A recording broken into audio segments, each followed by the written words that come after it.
Good evening our students. बेटा science में आपका चैप्टर चल रहा था जीवन की मूलभूत कोशिका इकाई। ठीक है, साधारण विषय तक मैंने करा दिया था। अब आता है विषण। ठीक है, पराशर एक विशिष्ट प्रकार का विषण है। इसमें विलायक अर्धपारगामी झिल्ली से गुजरकर कम सांद्रता वाले क्षेत्र से अधिक सांद्रता वाले क्षेत्र की ओर गति करता है। जल वह प्रचुर मात्रा में पाए जाने वाले पदार्थ है जो कोशिका झिल्ली द्वारा विसरित होता है। यदि झिल्ली के पार जल की सांद्रता प्रसंगित है तो पराशर होता है। जब यह घटित होता है तो जल झिल्ली के पार गति करता है। कोशिका का फूलना तथा सिकुड़ना कोशिका झिल्ली के पार जल के आवागमन के कारण होता है। यह प्रक्रम जिसमें अर्ध पारगामी झिल्ली के द्वारा उच्च सांद्रता वाले क्षेत्र में से कम सांद्रता वाले क्षेत्र की ओर गति करता है, पराशरण कहलाता है।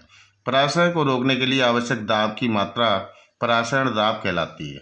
ठीक है, पराशरण दाब कहलाती है। ओस्मोलेरिटी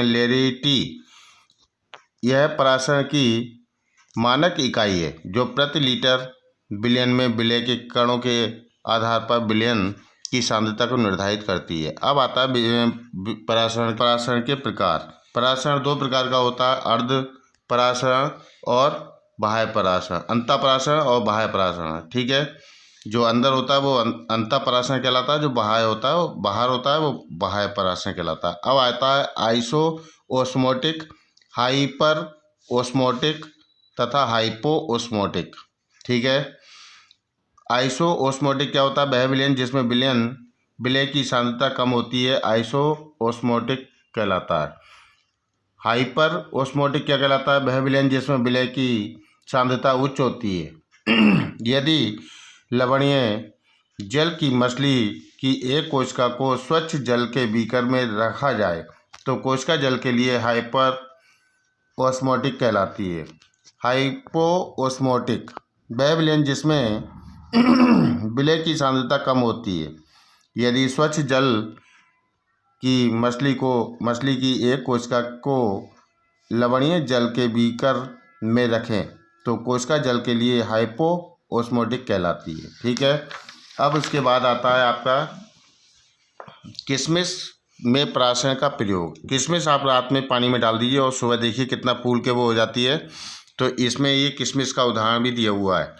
ठीक है, अब आता है सक्रिय परिवहन के प्रकार, यानी प्राथमिक सक्रिय परिवहन और द्वितीयक सक्रिय परिवहन। प्राथमिक सक्रिय परिवहन क्या होता है? इस प्रक्रम में अणु की सांद्रता प्रवणता के विरुद्ध झिल्ली में पार जाने के लिए ऊर्जा का प्रयोग एटीपी के रूप में किया जाता है।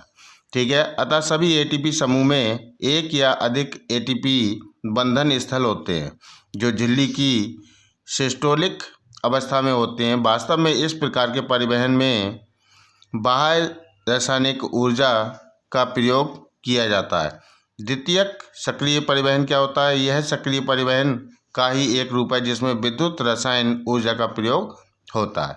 इस परिवहन में सक्रिय परिवहन में स्थापित आयन प्रवणता के आधार पर ही दूसरे विलेय पदार्थ विद्युत रसायन प्रवणता के विपरीत गमन करता है, जिसमें भाग लेने वाले प्रोटीन को द्वितीयक सक्रिय वाहन या को ट्रांसपोर्ट्स कहा जाता है।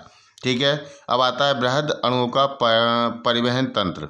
इसमें कौन कौन से हैं? दो हैं, एंडोसाइटोसिस और एंडोसाइटोसिस में दो हैं, पिनोसाइटोसिस और फैगोसाइटोसिस।